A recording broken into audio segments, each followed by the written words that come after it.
Primetime news this evening. 3 men fatally shot by police in early morning operation.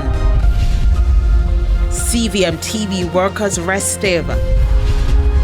And many Jamaicans in a bad mood for Christmas. We explore why in a TVJ News In Focus Mirrorless Christmas.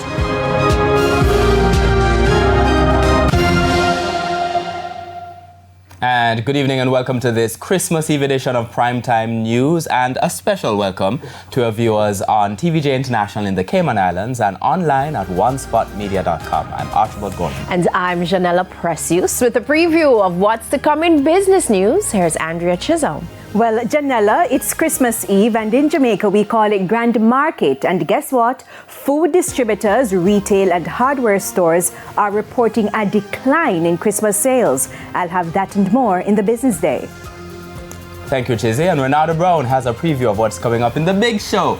Well, is it big this evening? Is there sports? Yeah. There is sports, Archie. Well, it hasn't been a festive tour of India for the West Indies women as they lost the second ODI to concede the 3-match series. But 2025 could be festive for Jamaica's athletes with more money on offer in the Diamond League. We'll tell you all about that in Primetime Sports. I like the sound of that incentive.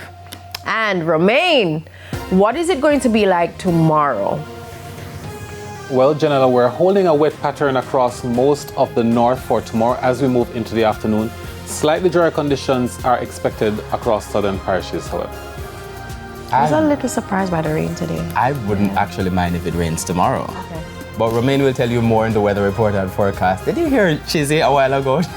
The weather report and forecast. And we'll also have E-Prime and sports commentary later on. But before the break, the feedback question. And this evening, we are asking, do you think Grand Market has lost its significance? Give reasons for your answers. You can share your comments online, facebook.com/televisionjamaica, and you can post on X at TVJ News Center. And you can stop shaking now. It's not going to rain tomorrow, hopefully. Please stay with us. Primetime News returns after this break.